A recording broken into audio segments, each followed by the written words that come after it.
हाय। आज हम ये वीडियो में देखेंगे कि सिस्टम में क्या-क्या रिपोर्ट्स अवेलेबल है। तो जिसमें लॉगिन कर लिया अगेन। लॉगिन करने के बाद में हम आते हैं रिपोर्ट्स में। तो रिपोर्ट्स में जैसे है पार्टी वाइज ओवरड्यूज, मतलब क्या होता है कि किस पार्टी का कितना पैसा बाकी है। तो ये एक्चुअली सेल्स पर्सन के लॉगिन में दिखता है। ये मैंने लास्ट वीडियो में दिखाया था जिसमें सेल्स पर्सन का लॉगिन है, उसमें आप ये देख सकते हैं। फिर अकाउंटिंग रिपोर्ट में लेजर रिपोर्ट है। लेजर रिपोर्ट रनिंग बैलेंस के साथ में है। लेजर रिपोर्ट डिटेल है। ऐसे 3 अलग-अलग टाइप के ये रिपोर्ट्स हैं। तो जैसे ये लेजर रिपोर्ट में आता हूँ मैं। फ्रॉम डेट टू डेट आ गया। फिर यहाँ पे आ जाएगा मेरा कोई भी एक पार्टी का नाम डाल देंगे हम लोग। जैसे मैंने ये एक पार्टी ले लिया। फिर नरेशन दिखाना है कि नहीं दिखाना है और यहाँ पे व्यू। तो जैसे ये क्लिक किया तो यहाँ पे ये रिपोर्ट आ गया कि रिसीव कब हुआ, सेल्स कब हुआ, कितना रिसीव हुआ, जेवी उसका क्या बैलेंस है, क्लोजिंग बैलेंस क्या है। तो सेम अब इसमें ये रिकॉर्ड ले लेता हूँ। तो ये अपना लेजर रिपोर्ट था। तो अगर अगेन मैं यहाँ पे आता हूँ ledger report running balance wise, यहाँ पे मैं आऊँगा, पार्टी का नाम डाल दूँगा।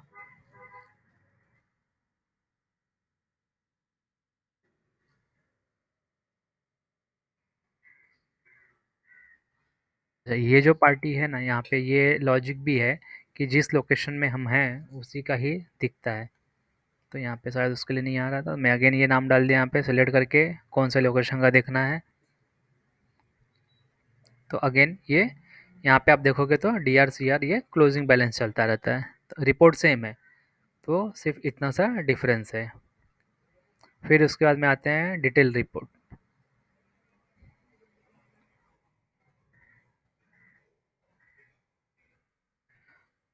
ये रिपोर्ट में आ गए रिजल्ट। तो ये भी रिपोर्ट सेम ही है, लेकिन यहाँ पे क्या होता है, जो सेल्स बिल बना था उसमें कौन सा प्रोडक्ट बेचा गया है वो इन्फॉर्मेशन यहाँ पे अलग से डिस्प्ले होता है। तो कस्टमर को ये भी पता चलता है कि कौन कौन सा प्रोडक्ट उसने खरीदा था, बिल वाइज उसका इसमें डिटेलिंग आती है। सेल्स रिटर्न और सेल्स का दोनों का डिटेल यहाँ पे आता है प्रोडक्ट का। फिर यहाँ पे कैश बुक है। ये नॉर्मल अपना यहाँ पे कैश का कोई भी लेजर, ये आ गया। फॉर्मेट लगभग सब सेम ही है। फिर यहाँ पे तालुका वाइज डीलर का लिस्ट आ जाता है। ये तो यहाँ पे सेलेक्ट करना होता है कौन से सिटी का देखना है तालुका। तो यहाँ पे डिटेल आता है। तो ये मैंडेटरी फील्ड है। फिर इसके बाद में यहाँ पे है ग्रुप वाइज समरी कि मुझे कोई ग्रुप का देखना है। अगर जैसे मैंने यहाँ पे एक ग्रुप डाल दिया सीसीडी और यहाँ पे रिपोर्ट पे क्लिक करूँगा तो ये ग्रुप वाइज उसका यहाँ पे आ गया कि एक तारीख से एक तारीख के बीच में पर्टिकुलर्स ये मुझे बैलेंस यहाँ पे दिखाता है कि कितना डेबिट या क्रेडिट बैलेंस है। इसके सामने एक ऑप्शन होता है कि मुझे यहीं पे क्लिक करके मैं बिल वाइज उसका डायरेक्टली देख सकता हूँ। क्लिक किया तो ये डिटेल आ जाता है यहाँ पे। जैसे ये है मुझे ओवर ड्यूज देखना है तो यहाँ पे देख सकता हूँ डायरेक्टली। तो ये जूम इन हो जाता है। सेम है मेरा डेटर एजिंग एनालिसिस कि कौन से कस्टमर का कितना टाइम से पैसा बाकी है। तो यहाँ पे अलग टाइप है, पूरा चाहिए या सिर्फ ऑन अकाउंट चाहिए या ऑल चाहिए। तो इसमें कोई एक पर्टिकुलर एरिया का ले लेता हूँ। तो ये सारा आ गया। तो यहाँ पे पार्टी का नाम आ गया, एरिया आ गया, डेबिट क्रेडिट कितना कितना ओवर ड्यूज़ है और कितने दिन से ओवर ड्यूज़ है। तो यहाँ पे अभी जैसे ये कहीं पे ये भी होता है, जैसे ये क्रेडिट बैलेंस है इसका। तो ये क्रेडिट बैलेंस ऑन अकाउंट इतना है तो यहीं से मैं डायरेक्टली उसको एडजस्ट कर सकता हूँ अगर सामने यहाँ पे कोई बिल आउटस्टैंडिंग होता तो ये भी ऑप्शन यहाँ पे अवेलेबल है। ये हो गया डेटर वाइज एजिंग एनालिसिस। फिर यहाँ पे डेली ट्रांसफ़र शीट अवेलेबल होता है कि ये तारीख से ये तारीख के बीच में कितना अमाउंट ट्रांसफ़र होना चाहिए। मतलब ये क्या होता है कि जब भी हम लोग एंट्री करते हैं सिस्टम में, बिल बनाते हैं, तो बिल बनाने के टाइम पे वहाँ पे एक ऑप्शन है पेमेंट मोड का। तो उसके हिसाब से ये रिपोर्ट जनरेट होता है कि मुझे अगर देखना है कि एडवांस कितना है, सीओडी वाले कितना रिकॉर्ड है, तो वो सारा चीज़ यहाँ पे आता रहता है। फिर इंसेंटिव रिपोर्ट होता है यहाँ पे, कौन से पीरियड से कौन से पीरियड का देखना है, यहाँ पे किस सेल्स पर्सन का देखना है, उसका नाम, कौन से ब्रांच का देखना है, और ये डेटा आ जाता है यहाँ पे। तो ये जो रिपोर्ट है इसका लॉजिक ये होता है कि यहाँ पे प्रोडक्ट आ गया, उसका बिल्ड है इंक्लूडिंग जीएसटी कितना होता है, डिस्काउंट बाय सीएन मतलब जो भी डिस्काउंट दिया है उसके नेट वैल्यू क्या हुआ, और टैग प्राइस मतलब एक मिनिमम प्राइस होता है जो डिफाइंड है, उसके नीचे अगर नहीं गया है तो कितना डिफरेंस है, उसके हिसाब से कमीशन जनरेट होता है।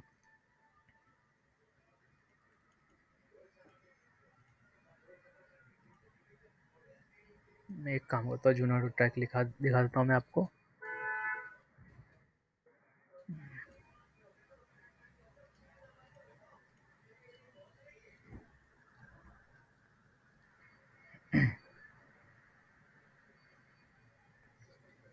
इसमें ज़्यादा डेटा आ रहा होगा क्योंकि मैंने लंबा डेट डाल दिया। जैसे इनवाइस नंबर आ गया, डेट आ गया, पार्टी का नाम आ गया, एग्जीक्यूटिव आ गया, फिर यहाँ पे प्रोडक्ट आ गया, build amount, net value, discount कुछ नहीं दिया था तो यहाँ पे जो भी रिकॉर्ड है। अभी इसमें टैग प्राइस अपडेटेड नहीं है तो यहाँ पे डेटा नहीं दिख रहा है। मैं सेकंड पेज पे, हाँ जैसे यहाँ पे टैग प्राइस डाला हुआ है तो ये उसका टैग प्राइस है, तो इसको कमीशन यहाँ पे 2250 जनरेट होता है उसका। तो ये रिपोर्ट इस हिसाब से चलता ही है। फिर बिल वाइज आउटस्टैंडिंग आ गया, ये हमने पहले भी देख चुके हैं। फिर उसके बाद में यहाँ पे आता है party wise summary, group summary है लेकिन इसमें पार्टी वाइज आता है, मतलब जो हमने पहले देखा ग्रुप समरी वही। इसमें सिर्फ ये है कि बाय डिफ़ॉल्ट फ़िल्टर क्या होगा कि बाकी कोई ग्रुप्स यहाँ पे ना आए। फिर ये क्रेडिटर्स डेटर्स का डेटा, तो यहाँ पे होता है मुझे अगर सारे डेटर्स और क्रेडिटर्स का डेटा देखना है, इसके नाम पे कितना मैप्ड है, या फिर ब्रांच वाइज ये हेड ऑफिस में जादव के नाम पे कितने लोग मैच है, तो वो सारे यहाँ पे पूरा मास्टर डेटा ये आ जाता है। फिर मार्जिन एनालिसिस, कब से कब तक का डेटा देखना है, ये एक रिपोर्ट आता है जहाँ पे voucher number, voucher date, party आ गया, सिटी कौन से एरिया में, कौन सा एसक्यू, सेल्स अमाउंट कितना था, सेल्स रेट क्या है, जैसे ये एक प्रोडक्ट का रेट है, दो लिया जितना, एनएलसी उसका क्या है, नेट प्राइस, तो मार्जिन कितना हुआ, तो इसको मार्जिन परसेंट क्या है, टोटल मार्जिन कितना है, तभी जो माइनस में मतलब वो लॉस में बेचा हुआ है। तो इससे मालूम पड़ता है कि कितना कौन सा प्रोडक्ट कोई लॉस में जा रहा है क्या। फिर यहाँ पे होता है सेल्स एनालिसिस, ये एक रिपोर्ट है, एरिया वाइज ये भी जनरेट होता है।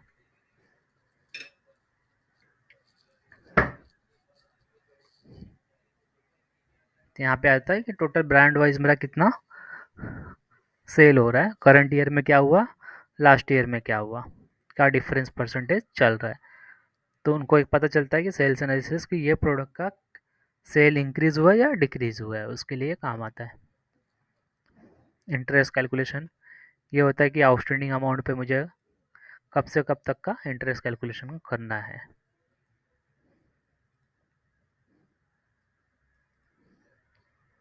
तो यहाँ पे जो भी हम अमाउंट डालेंगे, जो भी पार्टी लेंगे, तो उसका यहाँ पे वो हिसाब से वो करता है। जैसे मुझे कैपिटल अकाउंट का देखना है या किसका, कौन से ग्रुप का, तो अभी से मैं इसको डेट चेंज करता हूँ यहाँ पे, डेटा नहीं है। फिर आता है सेल्स एनालिसिस पार्टी वाइज, मुझे ये देखना है कि इसके इस पार्टी का लास्ट ईयर उसने क्या सेल किया लिया था और अभी क्या लिया है। तो यहाँ पे आ गया एरिया, सिटी, कस्टमर, ये प्रोडक्ट उसने ख़रीदा था कितना इस पीरियड के बीच में। तो अभी मैं इसको 2022 कर देता हूँ, इसमें डेटा नहीं होगा।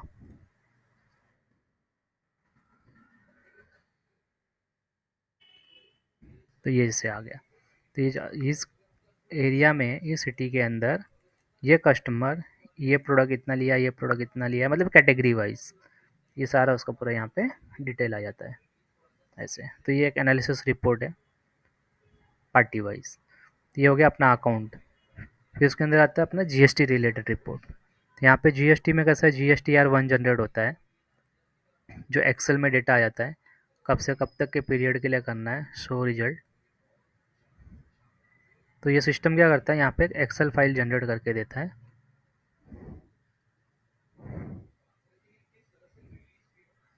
तो ये फाइल ऐसे यहाँ पे बन के आ जाती है,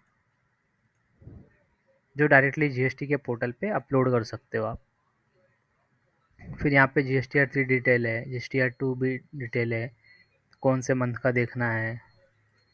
तो यहाँ पे सारा वो डेटा यहाँ से आता है कि सेल्स कितना विद इन द स्टेट कितना है, क्रेडिट नोट क्या बना, नेट सेल्स हो गया। तो ये सारा ऐसे जनरेट होता है ये।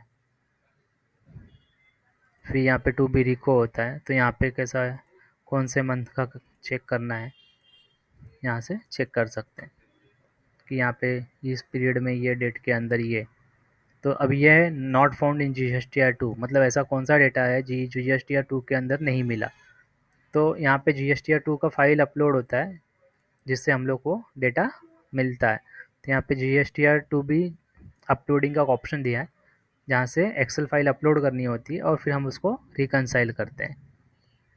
फिर गेट ई इनवॉइस डेटा, कि कौन से पीरियड के लिए आपका डेटा चाहिए पोर्टल से। तो यहाँ पे उसका एक एपीआई है जहाँ पे ओटीपी जनरेट होता है, और ओटीपी जनरेट होने के बाद वो डालना पड़ता है, और उसके बाद में ये डेटा रिसीव होता है। फिर उसके हिसाब से ई इनवॉइस रिको होता है। एक बार डेटा आ गया तो यहाँ पे हम उसको चेक कर सकते हैं कि ये पीरियड के अंदर ऐसे कौन सा रिकॉर्ड है जो अपने सिस्टम में नहीं मिला। तो जैसे ये एक रिकॉर्ड है, तो ये अपने सिस्टम में पंच नहीं हुआ लेकिन साइट पे है, वैसे ही ई इनवॉइस के साइट पे कौन कौन सा डेटा नहीं मिला। तो ये यहाँ पे इतना रिकॉर्ड अपने पास है, लेकिन ई इनवॉइस के साइट पे अवेलेबल नहीं है। तो या तो पार्टी ने सामने उसको बोलते हैं ना, सामने उसने परचेस का एंट्री नहीं मारा होगा, या उसने वहाँ पे